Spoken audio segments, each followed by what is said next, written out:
Hey, this is Jose Hernandez Jr.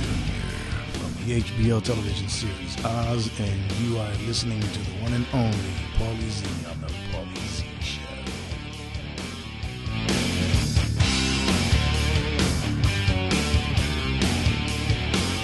She's a painted lady. Yo, welcome back to the Paulie Z Show, episode number 47, and my guest today is Jose Hernandez Jr., and if you don't know who that is, well, shame on you, you bastards. He is a very talented actor and a good buddy of mine, and he is probably most well-known for being a study character on the show Oz, the HBO series that aired years back, and one of my favorite shows. So this is a treat for me because my brother and I and my friend Tony, the three of us were religious about watching this show. And, we just love every character. And to be able to sit here with one of the characters from the show is a real treat. So, Jose, say hello to everybody out there. Hello, everybody out there. Oh, him and his smoky, sexy voice. We'll break that soon. That won't last more than 3 minutes. All right. So, so Jose, first of all, welcome to the show. Thank you for having me. Most people are not that brave and bold enough to have, Hispanic causing panic from New Jersey, so I applaud you for having me. Well, you do realize I'm half Colombian, right? No, I did not know that. Wink, wink. A lot of people don't realize that, and that they don't understand that is the secret to my beautiful hair. It's a combination. It's not, there's the Jew fro. Okay. But then there's the Colombian, so that adds to the fro. It's not a typical Jew fro. That's why it looks so. I know you were wondering. You were looking at me today, eyeing me up and down. You're like, how do you get such beautiful hair? Yeah, I'm trying to figure that myself. I myself have the Superfly Ron O'Neal from way back. The long straight black hair, and it takes a lot of people to get that going for me. So yeah. So Jose, you're full 100% Puerto Rican? 100%. Mom and dad, straight from the island, they got together, and sure enough, they had me, and they've been regretting it ever since. But I'm trying to make up for it. Well, we don't. The public doesn't. And just what was the character on Oz again? What the guy you played? The character in question was George Vasquez, and he met his demise at the hands of Miguel Alvarez's character. They had sort of coined the phrase the Mexican standoff, if you will, one versus the other, and the David Goliath effect, and Goliath fell down to David. So, and what season was that? I believe that was in the fourth or fifth season. I'm not exactly sure. It's been a little while back, but from what I hear, it's one of the most gruesome and deadliest kills on Oz. So, yeah, I have that distinction. I remember. It was a throat, right? They slit your throat. Yep. They gave me the Puerto Rican necktie. Forget the Sicilian necktie. The Latinos have the Puerto Rican necktie. So. Well, the Sicilian necktie is instead of blood, it's marinara sauce. Yeah. So, we got the Goya. And if it ain't Goya, it ain't for you, right? So, so you were there for quite a while. You were there. So it wasn't like just, you know what I mean? Like, it's not like just some guy that had an appearance on the show. I get the grade A, the prime guests. See, this is what I've been told about the Paulie Z Show. He only deals with AAA. He doesn't deal with XYZ. Always top talent. So I'm surprised I'm here. So, well, speaking of AAA, the only reason you're here is your car broke down across the street. So he's waiting for the AAA to come. And he said, "Hey, might as well come on." Paulie spotted me and whatnot. Just trying to wave a tow truck down there. He said, "Hey, you got time to kill? Come on up. We'd love to have you." I'm like, "Yeah, okay, sure, why not?" Now tell him the truth. You threatened my life. Hey, you weren't supposed to say that on the air. He said, "Put me on your fucking show. I'll kill you. I'll give you the necktie." The views expressed on the Paulie Z Show are not necessarily that of the talent, or it's. So, all right. Well, let's tell everyone how we met first, and then we'll get into some nitty gritty stories. Yeah. You remember how we met? We have. Turns out candlelight dinner. Remember that? Yeah. We were having this Barry White type of thing going on, and we spotted each other from across the room, and a little twinkle in his eye. And that was it. It was magic, baby. Well, we actually have a mutual friend. We actually have several mutual friends, but the one in question is who I call Big Bro, Big Brother Chris Kiska, who's bodyguard to the stars, excellent all around, wonderful human being, individual, and he called me up and he says, "Hey, listen, You doing anything tonight? I'm like, no, not particularly. No, he says, let's catch a boat ride together. Yeah, it's another whole other story or whatever. So I said, yeah, sure. He said, yeah, especially, it's, ZO2. And I'm like, oh, okay, really? Yeah, the guys are going to be playing, right around Manhattan, everything like that. Did you have any idea who we were when he said that? Or You no? know what? I had only heard. I had never seen the show, and I have to be honest. I don't like to lie about anything. And I'd never seen the show, although I had heard my friend Sandy, she's a big, ZO2 head. She's like, oh my God, you're gonna see ZO2, and she was supposed to actually come with us that night, but unfortunately, she was unable to get out of work, and she's still kicking herself, in the head. But you actually met her at the other venue, at the Chiller venue. I did. Yeah. Matter of fact, remember. Was she cute? Yeah, Sandy's real cute. Sandy's a sweetheart. She's actually the one who does my hair, so she makes me look as dashing and debonair as I do. Right now, though, I only have a face for radio. Good thing we're on radio. Yes, wait. for sure. Do we have the hidden cameras on? Did you? They're recording now. Okay, here we go. You'll see this on TMZ soon. I gotta go. I got an appointment. Sandy, baby. but getting back to that night, it was great because we were coming from New Jersey, and within seconds to spare, we actually got to the dock, parked the car, ran up, and the first thing, that happens, we get out, and Paulie's right there like, yo, come on. I'm like, okay, cool. I gotta admit, Paulie was like, he was a man on a mission. He was like, yo, we gotta go. This boat is going, boom, boom, boom, boom, boom. It was needless to say, it was an auspicious beginning to a nice long evening. Yeah. Well, what's funny about that? I don't know if you realize this, but I held the boat up. No, Chris was like, dude, we got to get there. They're going to hold the boat up for us. And Chris was making all these threatening phone calls to you. And he's like, dude, if that boat leaves, you're dead. He goes, you're dead. He goes, when you guys dock, the first thing you're going to see is me on the dock. He literally, and if anybody that knows Chris, he's like this 7-foot Norse god of a Viking type dude. Thor, Yeah. But heart of gold. I love. But he can kill. Chris is forced to be reckoned with. He's your best friend, but you don't want to cross him. So. But dude, you know what? That's how I am. It's like if I do what needs to get done, whatever it is, and I was running around like a maniac, like I'm like, hold the boat, and they're coming down the thing, and Chris won't. Chris is the kind of guy, he won't run. You know what I mean? Certain people don't run. I'll run. I'll be like, wait for me. I'm like, hurry up. And he's walking. He's like, I am. I'm like, you know what I mean? Like the two of you are kind of like, I'm like, come on. We're like the two killers that you didn't expect, that we're going to like take over the boat, sort of like a Die Hard scenario or something like that. It's like everybody's fun and happy-go-lucky party animals and everything. And then you see these two mysterious figures, long hair, dressed in black, walking up to the boat. It's like, oh, man, what's going to happen here? And I didn't know what to expect, too. When I met you, and I'm looking, I'm like, oh my God, if Chris was scary enough, and now he's bringing this guy, what the fuck? But why not? Yeah, you and just like him, like teddy bear and heart. Should I not say that? Does that ruin your career? Yeah, see, that's the kind of shit that blows up a guy's, rep. You know what I'm saying? Did I say teddy bear? I meant grizzly bear. Yeah, there you go. That's what he meant to say. Grizzly bear, yeah. No, you know it's what? like, hey, give me what? Is that my wallet? Give me my wallet back. Look at this motherfucker. I just found it. Found it in my bag in a zipper. I was eventually going to return it without cash and credit cards, but yeah, I was going to return it. All right, so I won't tell anybody about your teddy bear side.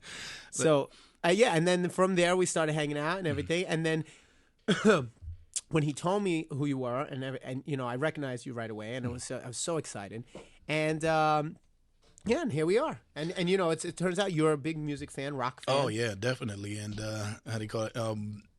Again, getting back to that night, I actually got to see ZO2 play on the boat, and it's a weird first way to see us. Yeah, it was very cool because I had never caught the show, like I said, but just to catch them live right there, it was great because a lot of people may or may not know that ZO2 has like an all over appeal. It's not just a certain group. You had pretty much a wonderful eclectic group that came out for the boat ride. I mean, you had moms and dads, you had, young kids. I mean, from every walk of life. It was so great, and the everybody hotties. was And the hotties. and the hotties. Yeah, That's the only reason I stay in this band, because we attract hot chicks, man. Yeah, and there were plenty of them that night. Yeah, let me tell you. Yeah. Oh, yeah. And the guys weren't bad either.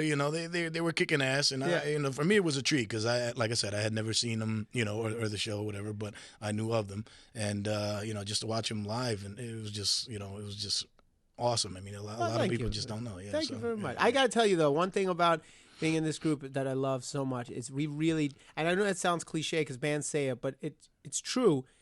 If you have fans that you really love, it's so much. It makes it so much better because I don't know how to explain it, but like I guess as an actor, it might be different because you never really interact with your fans. You meet them on the street or a sign, but when you're at work, you're on. Your fans don't get to see you work. Exactly. But for a musician, we're on stage and we have those fans right in front of us. And if they are cool, and and it's the kind of demographic that you really get into, that you can relate to, it's so much more rewarding. Yeah.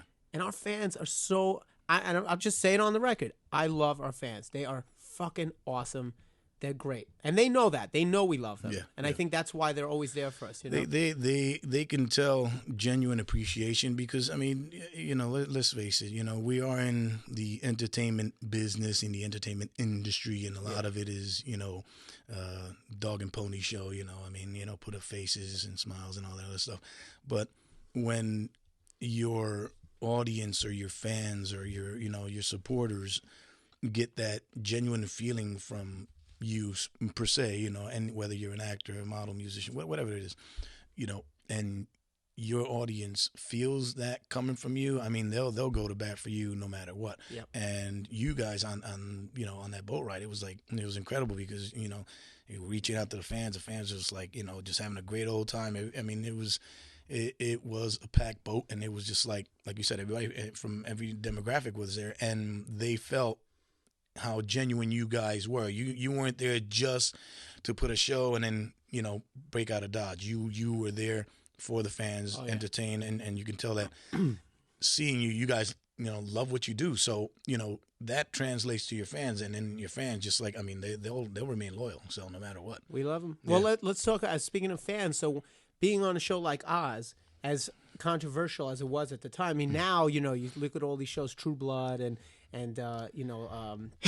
was it Spartacus and stuff like that, and it's like it seems like everything's borderline porno now.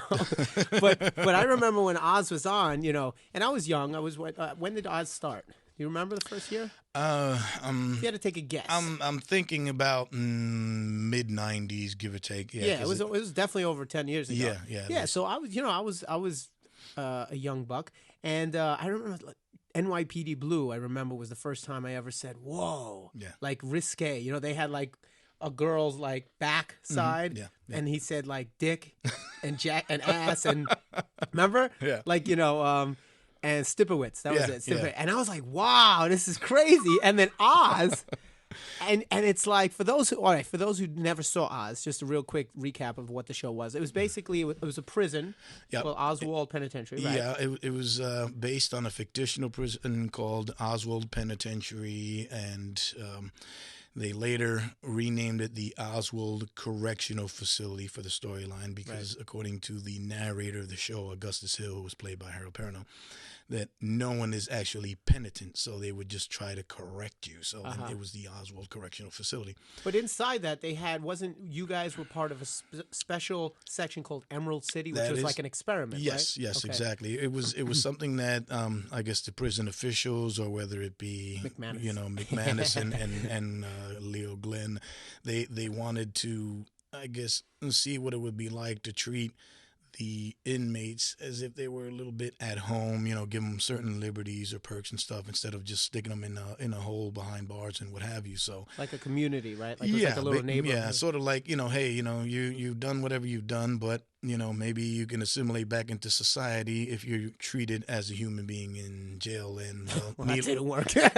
Needless to say, there was all sorts of malfunctions in that mechanism, so which made the show the great success it was. And for its time, I mean, Oz was I mean, something no one had ever seen before. Oh, revolutionary, Yeah, bro. I mean, yeah. it opened a lot of doors. But I was so speaking of fans, I was curious, what was the fan reaction for being on a show like that? Like, were people, was it polarized of people like me who were just like religious about it, like this is the best show, and then people who hated it? Like, did you ever get like people that You know what? protested?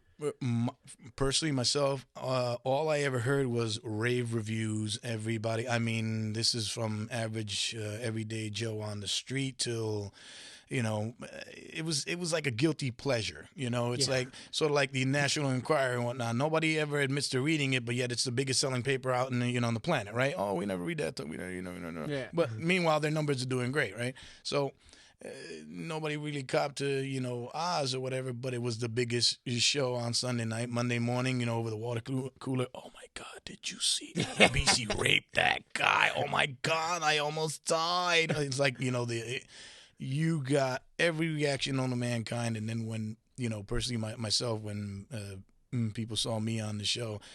I'd get friends and family, dude, how'd they do that? Oh, man, where's that being filmed at? Is that a real jail? And when it first came out, people actually thought it was sort of like that Scared Straight back Right. in the day. And I told them, no. That was a set. though, Yeah, right? it was a set. It was actually a set right here in Midtown. You filmed that in New York? That was filmed in New Oh, York. I didn't know yeah, that. was Wow. the Chelsea Markets, not to be confused with the Chelsea Piers, but the Chelsea Markets on 9th Avenue between 15th and 16th. We had I think it was the 6th or the 8th floor. It was just a big, gigantic warehouse, and inside this warehouse was housed this fictitious prison, and you name it. It was incredible. My first day there, I mean, when they asked me, hey, listen, can you work Oz? And I'm thinking to myself, okay. My mindset went to the Wizard of Oz, Dorothy, and, the Tin Man and all that. Who asked you? Did you have an agent or something? You know or a what? friend? The casting director who was doing it at the time, I had worked with before, and he says, hey, are you available? And I'm like, yeah, sure, no problem. But he didn't go into too much. He's like, okay, report tomorrow, blah, blah, blah, blah. And that He didn't was say it. nothing about like He showing didn't your say cock and no. He getting didn't. ass raped. No, he didn't say anybody. Hershey highways and what have you. No, he's just like show up on set. Everything is cool, and I get there and I'm like, what the fuck is going on here? I'm like, I'm thinking, but why would they ask me here first of all before I even got to the set? Because I'm thinking, well, what are they gonna make me, like the Scarecrow or one of the flying monkeys? Because I mean, it's like I'm not, I'm not one of those. What was like Return to Oz when Michael Jackson did it? It was the ethnic version. I guess I was gonna be one of the Latino monkeys or Latino Scarecrow. And hola, cómo está? To me, it was, I mean, it piqued my interest because again, I didn't know what I was getting myself into. And quickly, I got a wide awake. It was a rude awakening to an interesting situation. I'm like, oh, okay, all right, cool. Was it really like when it came down to a lot of the male nudity and some of the real hardcore stuff? Were people pretty professional about it and it was cool, or yeah. or was it awkward? Or was it something that you kind of chuckled under your breath, like, oh God, here we go? It varied from scene to scene or from scenario to scenario because certain. I guess intimate scenes, if you will, were made closed sets. In other words, only essential personnel and the talent there, like background would not necessarily have to be there. Other principals would not have to be there. Let's say just the one guy getting violated by the other guy. Okay, it's them two. It's a solitary room, so there's no need for anybody else to be in the scene. So we'll have the director, the cameraman, DP, whatever, what have you, and we'll keep it as such.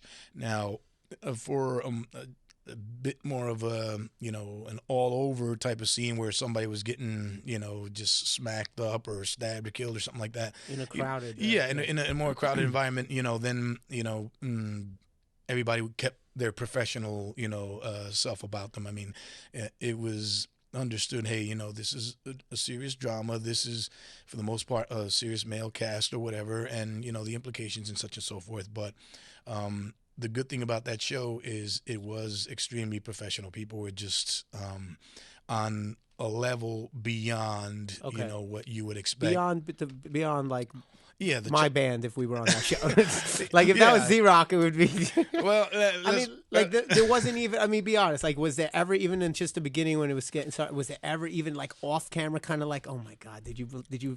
I can't believe Joe Schmo had to do that scene, or how did that feel like, or was it almost like it's art? It's the art of it. No one even kind of. Yeah, I mean, and when we were on set, it was like you said, it's basically the art. We're all professionals. We're here doing this and that, whatever. But I mean, I'm sure that at one point somebody would, on the subway ride home or on the way home, like, oh, dude, man, I can't believe they actually had him do that, or I can't believe they went that route, or I can't wait to see this craziness, when it actually broadcasts or whatever. So yeah, it was, on set, I never saw any kind of levity unless it was a joint levity, and it wasn't to a point where you're laughing about a guy getting raped or killed or shanked or whatever, goof ups in lines, scenes go wrong or whatever. So, and you have that camaraderie and levity, when we're all laughing together. Not, I guess you have to, because then you can't really do that job. It's like,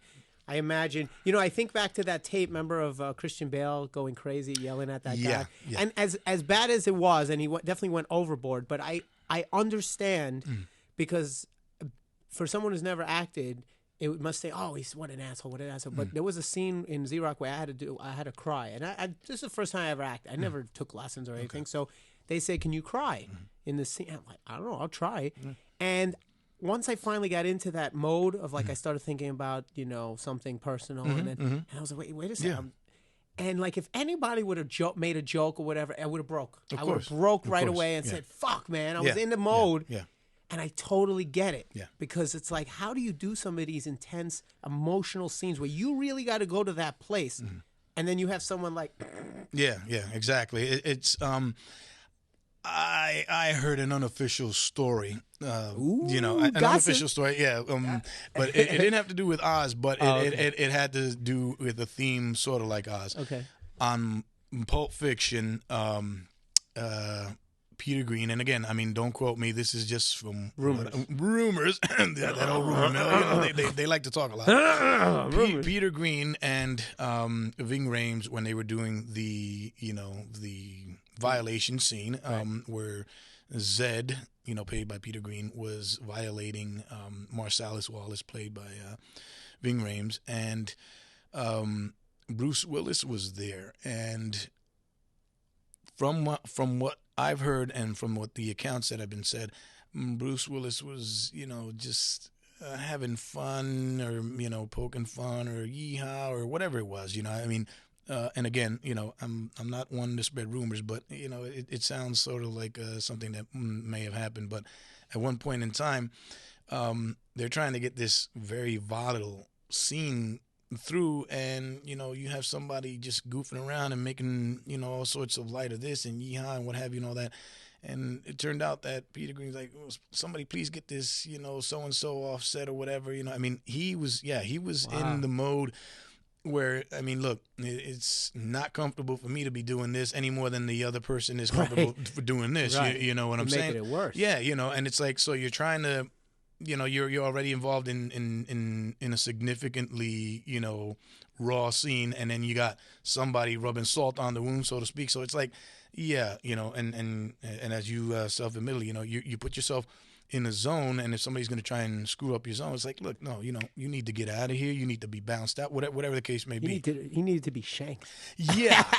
That's what. Someone should have shanked him. Yeah, he definitely, and again, I mean, I understand coming from, the side where you're in front of the camera. It's like, it's kind of hard to get your mojo up, and then when you get it running, it's like trying to stop a runaway train. It's like, let it go. You know what I'm saying? I mean, and so getting back to the Christian Bale thing, it's understandable. I mean, it doesn't necessarily make it right, but it's understandable because you're trying to do whatever. But mind your tone. You're still. Well, it was a little overboard. Definitely a little overboard. But I think sometimes you have to understand a little bit. I think that's just ambassadorship 101. It's understanding where something's coming from, and why someone's doing it. Yeah, draw the line. I mean, we're all professionals. We're trying to do a job here. I mean, most people don't understand. Yeah, this is a career choice that we've made. Whether again, a singer, actor, model, dancer, whatever, and but it's still a job. At the end of the day, hey, he's Paulie and I'm Jose, and we put our pants on one leg at a time. We eat, we breathe. I actually don't. I have someone that puts them on for me. See, that's where that AAA comes in. When I get up, I just put my legs up, and I have these two old ladies that they just do. Why old ladies? Because they're cheaper. By the hour. Old ladies are, they work cheap. It's cheaper to keep them. Immigrant, they don't speak English. They come in, they put my pants on, they clean the house. Yeah. So, but quick question. Evan Seinfeld was on the show, obviously, Yep. Mm-hmm. and he was on my podcast too. Excellent. And I was just curious. Were you friendly with him? Did you become close with any of the cast members? Are you like buddy with any of them? Yeah. I mean, we run into each other from time to time. I've seen, a nice array of the guys that were on the show. Every time I see Chris Maloney, he always gives me a hug. Hey, how's it going? How you doing?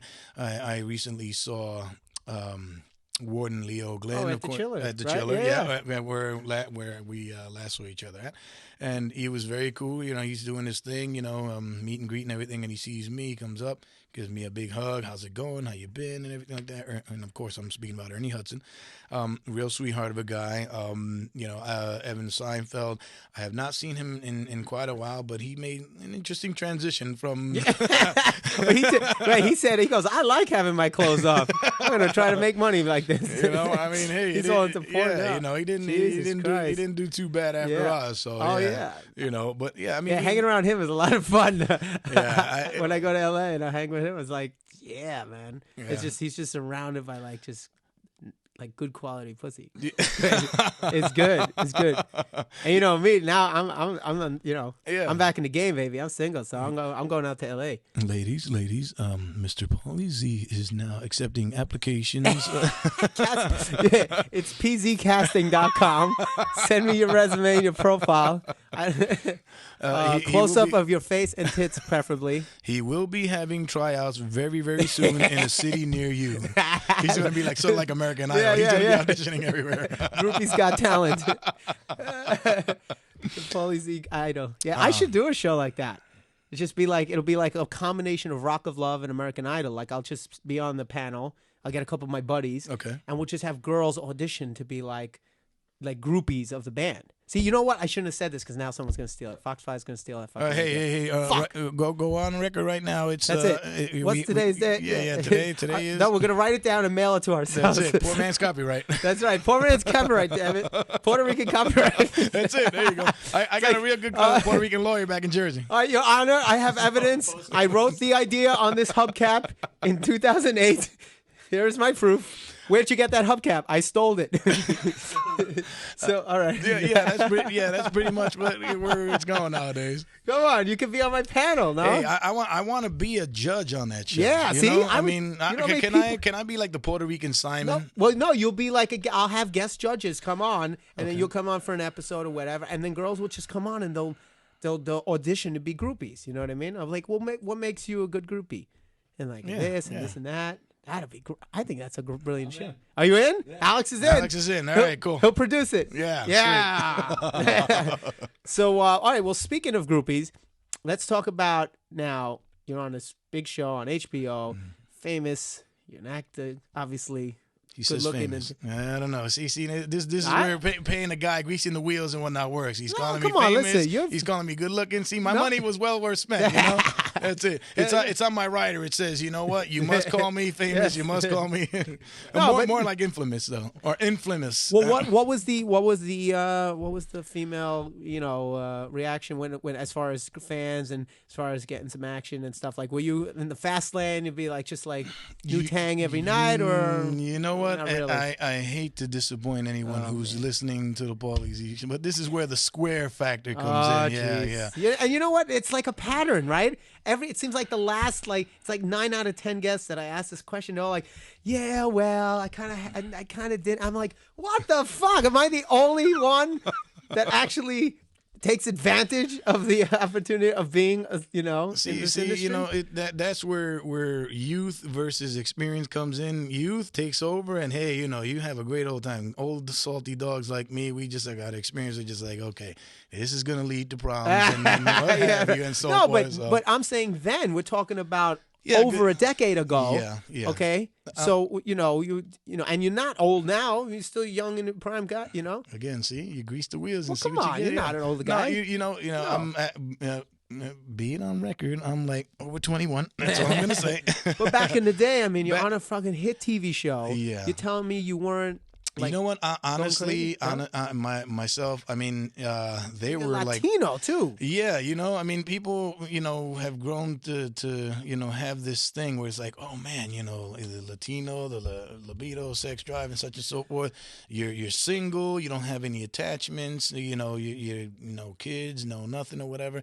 And to be honest with you, I mean, my personality, speaking for myself. Yeah. I mean, I'm not a drinker, I'm not a smoker, I've never done a drug in my life. So, the wild life or the wild style, you know, parties and all that other stuff, it was never really my scene. You know, I mean, I'm more about, hey, getting in the early call time, leaving late or whatever, and then just be ready for the next day's worth of shoot and what have you. You know, I mean, I've gone to different functions, mind you, where, you know, substances have been offered and, you know, women at your beck and call, but I don't know. Maybe yeah, it's just not my thing. Maybe it's because of my upbringing, you know, my parents or whatever, and you know, I don't know. Maybe a respect factor, fear factor. I don't know, but it's just, you know, I guess it's personality. My personality, I'm more, you know, hey, look, you know, work out, go to the gym, you know, do what I got to do on set. You know, I'm all about the work. I'm not a prude by any means, though. I mean, hey, look, if somebody wants to do a toke, a blow, you know, a drink or whatever, hey, you know. Fine, Do your thing, you know, right. yeah, do your well, thing. you're not you know. preaching, right? Yeah, I'm like, not trying to preach anything to anybody. I mean, you know, you yourself have, you know, control over you, and that's it. You know, and that's as all long as we you're ever not want. hurting someone. That's my thing. I yeah. don't care what anybody does, as long as it doesn't hurt somebody else. in any way. Exactly. You want to live and hurt let live. yourself? Yeah. Hurt yourself. I mean, well, that was one of the things that we bonded on too. Is Yeah. because when you told me you don't drink, like I love meeting people that are successful in the industry, that are fun, creative. And then you find out they don't drink, they don't smoke, they don't do drugs, and it's just refreshing. Yeah. Because, you know, I feel like sometimes like I'm alone in that. It's like, and you know what it's like when you're at a party or as you call it, function. Yeah. That's the sign of a generation gap right there. Hey, what were you doing last night? Yeah, I was at this function till 3 in the morning.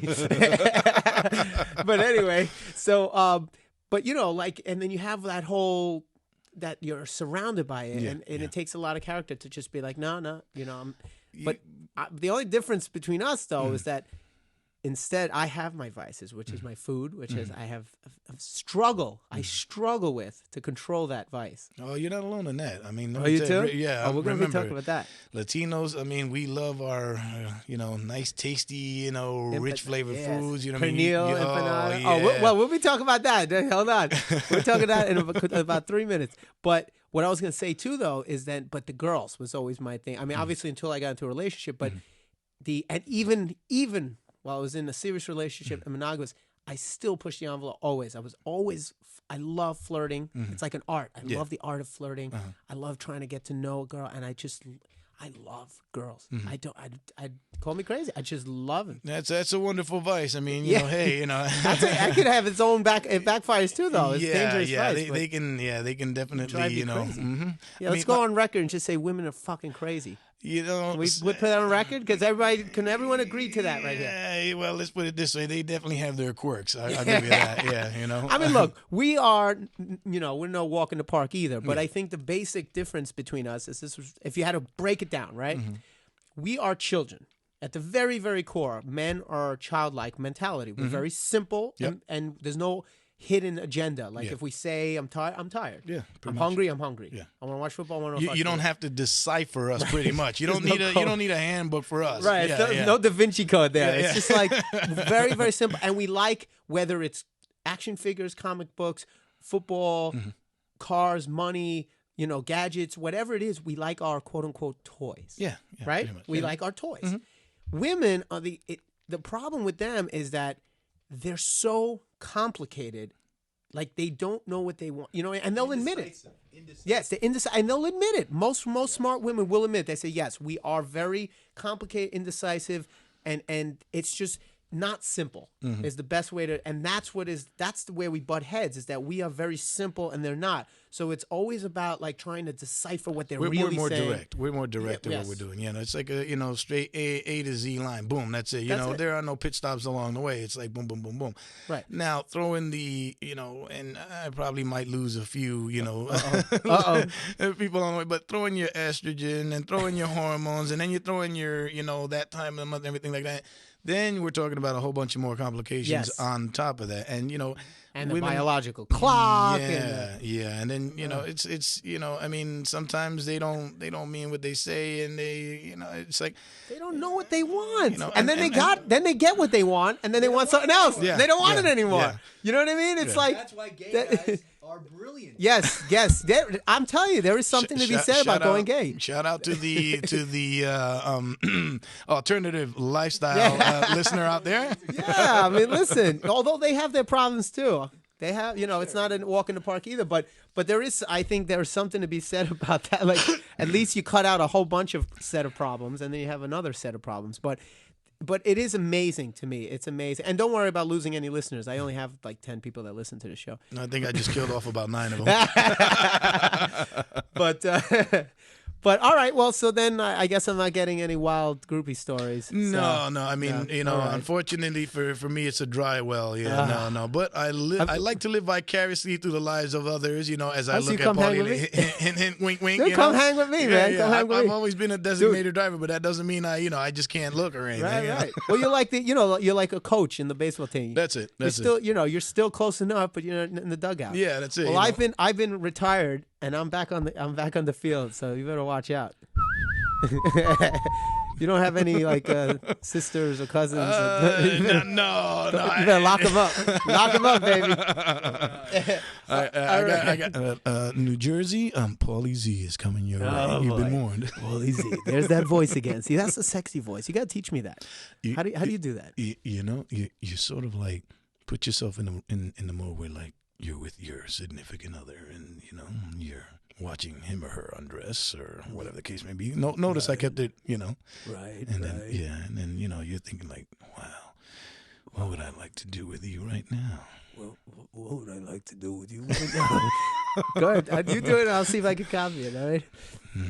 You look like I can just eat you all up. Well, you look like I could just eat you all up. I think it's borderline psycho killer coming through. I have no low register, damn it. I have to work on my low register. There you go. It's like, well, you know what? If I envision pastrami at Katz's, now let's try it. Oh, wait a minute. Yeah, the food thing. That's right. Oh, yeah. I could just eat you up right now. Oh, see, wow, that was so much better. That was natural. Yeah, that was excellent. That was natural. You see the difference? See? You see, you put pastrami in front of me, and it'll always out. I mean, I'm right there with him. Pastrami is definitely one of my favorites. So I can see me making love to a pastrami on a sandwich. Yeah. A little mayo, a little cheese. Some people think I'm crazy, but I choose food.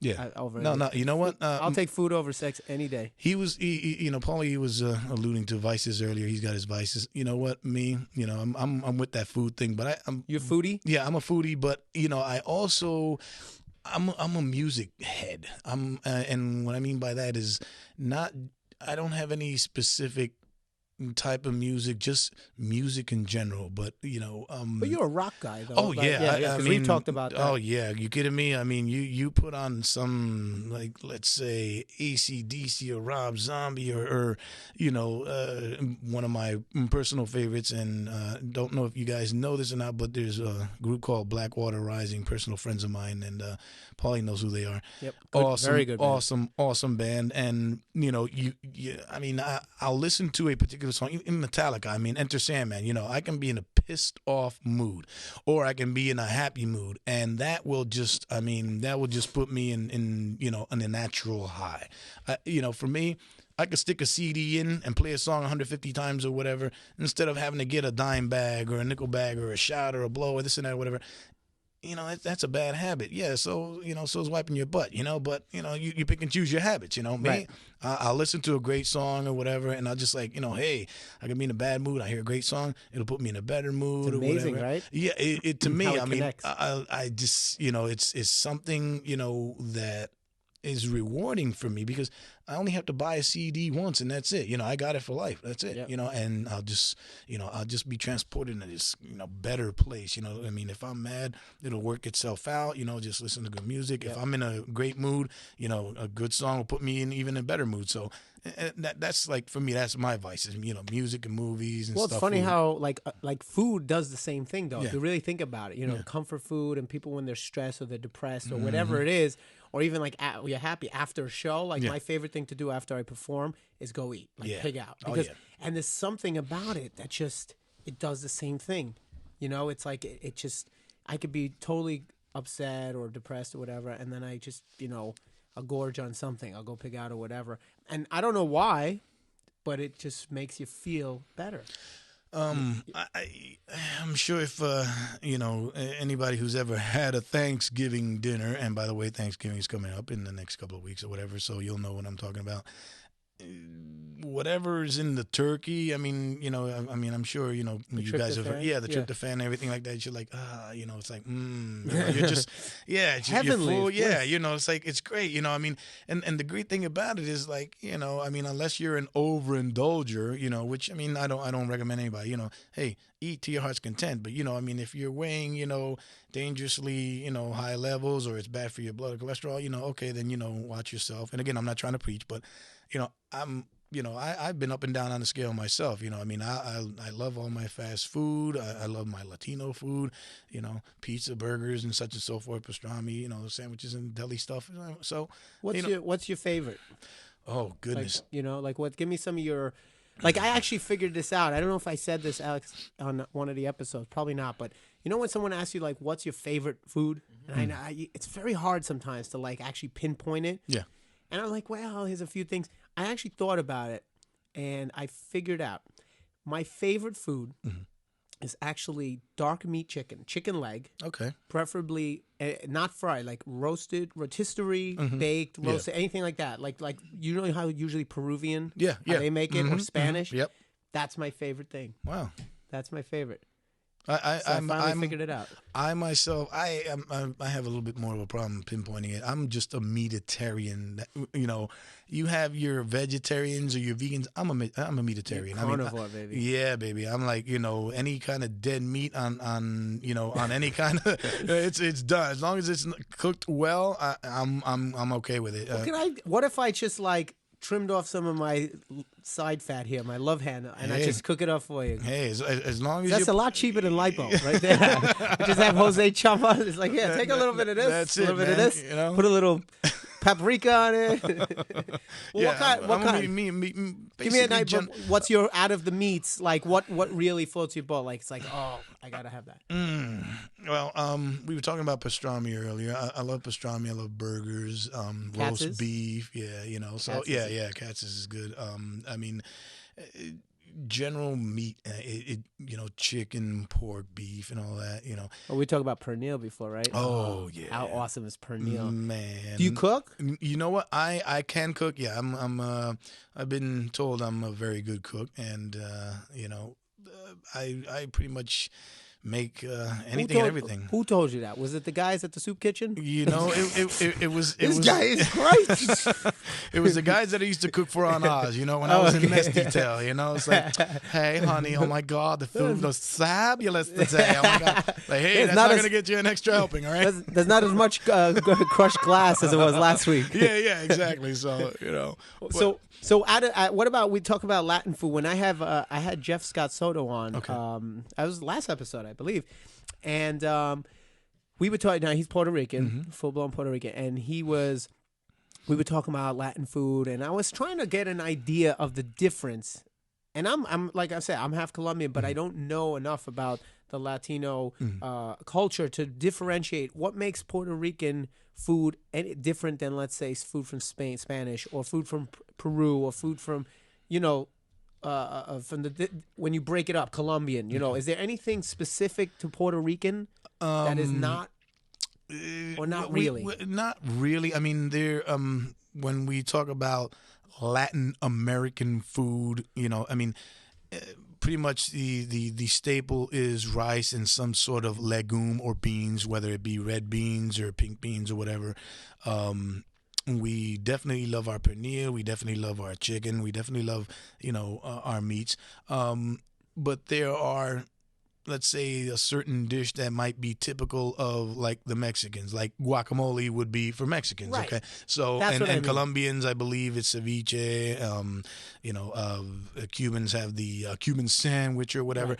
I mean, we definitely have our pernil, which basically, in a nutshell, it's a picnic shoulder. That's what they call a picnic shoulder, in Anglo, if you will. Right. I mean, I Pork, don't know what, but it's pork. But it's pork, yeah. And what you do is, you can cook it whole, or you can, basically just like chop it up into sections or whatever, right. and oven cook it that way. But for the most part, I mean, Puerto Ricans are like rice and beans down. That's a typical thing for Puerto Ricans. Very rare do you find, where you won't have rice and beans served at a Puerto Rican table. Okay. Then for Thanksgiving, I mean, certain families have a certain favorite thing they want to do, and the great thing about the holidays for Latinos is like it's food galore. I mean, it's like forget it. I mean, we're talking about, it's maybe a household of 5, but you're making food for 25 because, Uncle so-and-so or Auntie so-and-so or your cousins or your family and friends will drop over. So it's like, it's basically, a mariachi band, traveling mariachi band. Everybody goes to everybody's house and, eats and eats and eats. By the time, quantity is ridiculous. Unbelievable. Yeah. And it's funny because Italians are like that, and the Jews too. Yeah. Jews cook big cooking. So me being half Jewish and half Colombian, you can imagine why I struggled growing up being chubby, heavy. Because dude, it's like the best of portions. both worlds right there. He's got 2 cultures, and we're not forgetting. But it's amazing to me that how this can be any skinny Latinos. Those are the unrealistic ones. Those are the ones that in denial. Yeah, complete denial. It's like, no, I don't see that food, or you know what, I'll eat it and then go to the bathroom and whatever. It's amazing. Yeah. I mean, when you see a nice sized, healthy Latino woman, she is not scared to eat, and and they put it all in the right places. I mean, I'm of the mindset, hey, the more the meat, the more the treat. Nice. So look at you. I'm realistic. All right. It's amazing to me how many people, and guys, and I'm talking about guys.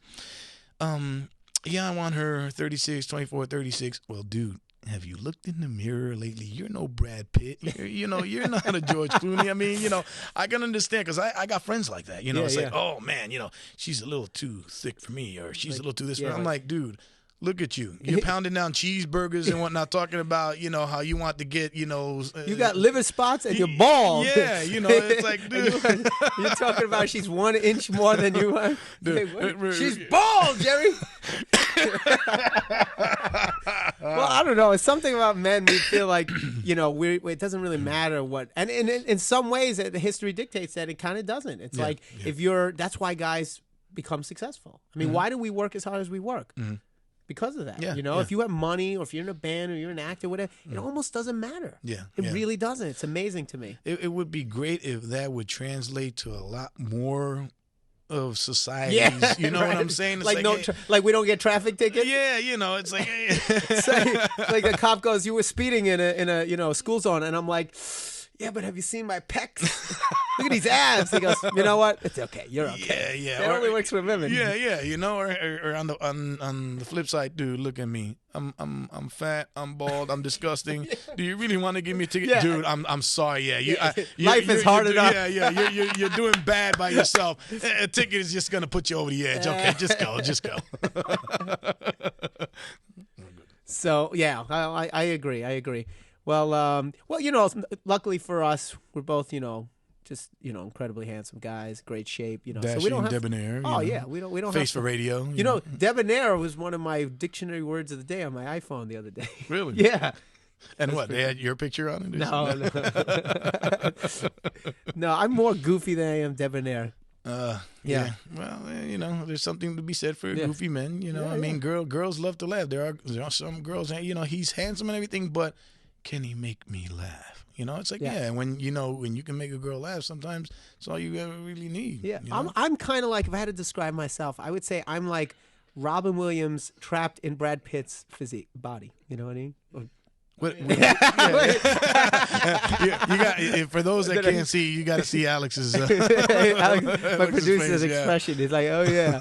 All right, well, maybe not Brad Pitt, but one of those good-looking. But dudes. with a Latin Jewish twist. Yeah.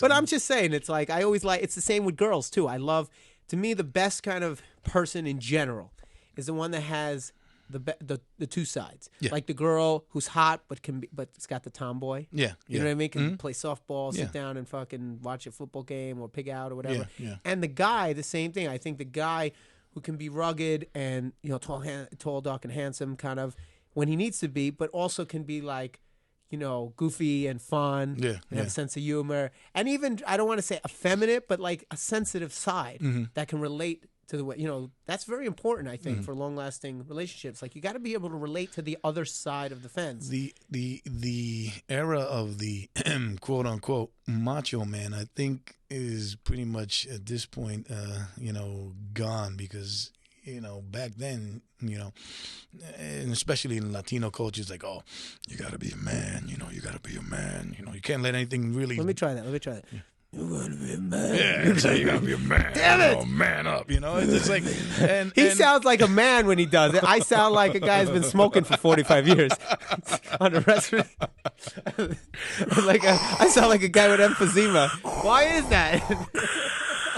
Anyway, I am Paulie. I am your father, Luke. Well, it's funny. My mom says that all the time too. It's like, you Latino, you gotta be macho man. I want a macho man. I was brought up around that. Artists. My dad and all his brothers, my uncles and whatnot. You got to be a man, and I was raised around the cat calls that, hey, all that kind of machismo stuff and all that. But again, I don't know. Maybe it's just me per se or whatever. I mean, I was brought up around that. I wasn't necessarily taught that, but I was brought up around that, and I just it never really appealed to me. I'm like, hey, it's really, really, but nowadays, I mean, it doesn't really hurt to, hey, be in touch with your feminine side. I'm not saying be feminine, but be able to, like you said, be in touch, at least acknowledge it. Yeah, it's there. Yeah. I don't care how much, you can sit around all day and just say, yeah, I'm a man.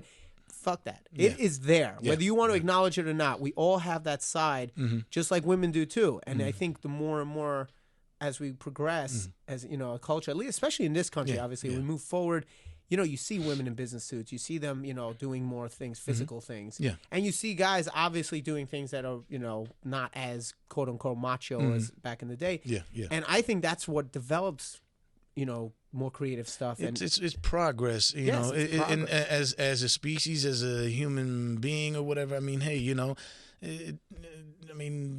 not to take this to another, area, but how many men didn't cry on 9/11? Right, exactly. Okay, there we go. You know what I'm saying? So look, you can be the baddest of the badass, you can be whatever, but you're still flesh and blood. You're still, a human being. And at some level, whether, it takes a natural tragedy, whether somebody in your family, whatever, whether it takes an injury, I mean, you are capable of having those emotions. You are able to cry. And it's there. Yeah, it dispels that whole, hey, men don't cry. Yeah. That's a bunch of crap. I mean, I for one go see the third Lord of the Rings, okay, at the end. Okay. All right, and see if you can get through that without crying. Then come talking to me. All right. How many men can go through that? And the scene in E.T. when he's dying. I mean, come on. Come on. Yeah. Come on. Or Toy Story 3, damn it, when they're in the lava pit.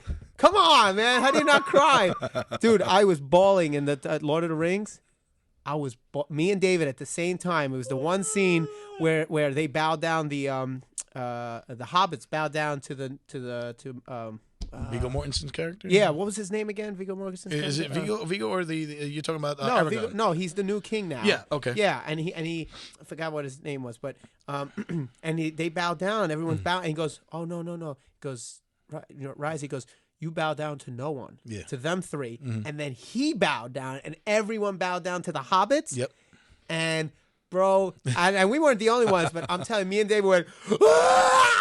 It was like waterworks, and I was like, my girl had me in her arms, like rubbing, like, it's okay, it's okay. I'm like, I couldn't take it. For me, I'll go on record. It was Ghost. All right, it was Ghost. Yeah. Ghost? Yeah. It Which was part Ghost. of Ghost? Which part? Dude, man, I mean, At the end? At the end, man, it's like, it's like everything turns out for the better, and then he's like, saying goodbye, she's saying goodbye, and the next thing you know, it's like I'm with a group of people. I'm like, I'm all right. Something in my eye. I gotta go to the bathroom. I'll be right back. And it's like, everybody's looking at me like, don't worry, we're there, right there with you. It's on in the gym, like on the big screen. Everyone's like, man. It's like, oh no, it's Ghost. It's Ghost. Everybody crowded around. All the Oh guys. man, it's like right there. It's like a workout killer when that Ghost is on. Like, okay, we got to go to the juice bar. Awesome, man. Well, listen, bro, it's been great having you on. I hope you had a good time. Dude, I had an excellent time, man. I'm over here in Midtown Manhattan hanging out with Paulie Z. Come on, you can't get any better than that. Oh, look at that. See? Return the favor. Greasing up the old Paulie Z ego. I like it. Is there something you would like to plug? You have something coming out? I know you have a couple movies. That's coming out. As a matter of fact, Go for on upcoming 2011, I can't believe I just said that. 2011. Can you believe that? Wow, dude, It's I never. insane. Yeah, I mean, I remember, many years ago, Spider-Man 2012. I mean, like all of a sudden, it's like, wow, it's just right around the corner. But yeah, in 2011, we have a couple of projects coming out. On the Arthur remake, the feature film Arthur. Yep. It's being or has been remade with Russell Brand, and he plays the title role. Helen Mirren is also in it, and so I play Dr. Bill on that. Is that serious or comedy? No, this is actually a dramedy, because it's Russell Brand. I was just gonna say, but Arthur? But he does a fantastic job. I mean, Russell Brand is one of those quintessential nice guys. I mean, he's very open about what his life was, in the past or whatever, but he's bounced back greatly. I mean, a wonderful guy to be on set with. I mean, very, very, giving to everybody on set. So it was great to work on that. And you had another one. Yeah, right? there's a movie called Jesse that's scheduled to be released in 2011, and it's based on a. Wait, let me guess. It's based on Uncle Jesse from Full House. Close. Okay. I was gonna say, Uncle Jesse from Dukes of Hazzard. No. Oh, okay. Oh no, it wasn't the life story of Jesse.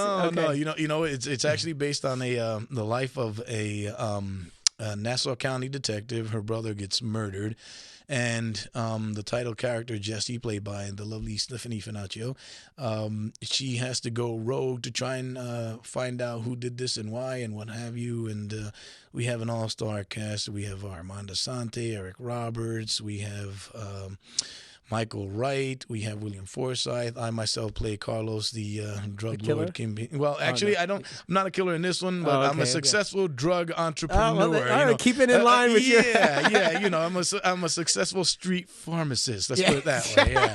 So, get to do that. I'm noticing a pattern with your roles. It's like, I'm in a movie. Yeah, I killed a family of 5. Then I'll have another movie coming out the year after that, and I'm a drug cartel lord. And then there's another one where I steal all this stuff and I beat these people up. I am the. When are you gonna make that transition to Dr. Doolittle? We got to get you with some animals. I have it. It's kind of hard. It's like, when you look at me, you don't think of like, hey, buy sugar pops from them or breakfast cereal. So I just don't. I don't have that kind of. Don't assume that. I don't know about that. I mean, when they talk about serial killer, they're talking about serial killer. When they're talking about me, not the kind of cereal you eat. I bet you we'll have you back on. Watch 5 years. This guy will be doing Disney. Oh, you know what I mean? Wow. Yeah. Pirates of the Barrio. You know what I mean? Like, with like live animation. Hey, I can see that happening. Yeah, I'm telling you, you'll be co-starring with a Muppet or something. I'm telling you. Hey, all right. I look at it this way. I'm if you're happy. You're working. Yeah. I'm the quintessential bad guy for hire. I'd rather be an employed bad guy than an unemployed good guy. Nice. When they want to have a nice, good-looking guy or whatever, save the day. Get Paulie, call get Paulie Alex, Z. Hey, either one of you guys, or not, when they got, the rape and kill, pillage and plunder. I'm your man. Yes, if we were in a scene together, you'd definitely be violating me. I don't think could ever work the other way around. So on that note, we are going to we're going to wrap the show up, but I'm going to do my end credits in my best Jose Hernandez Jr. voice, sexy voice. Ready? Go to www.thepoliezshow.com or get it on iTunes for free. You can also go to zo2.com. And if you don't, you're dead. You can email me at yopaulie@thepoliezshow.com. And you can follow me on twitter.com. Stop it. See? You're breaking my character. Now I got to go Christian Bale on you. Yeah, you motherfucker! You amateur piece of shit! Who told you could work with men?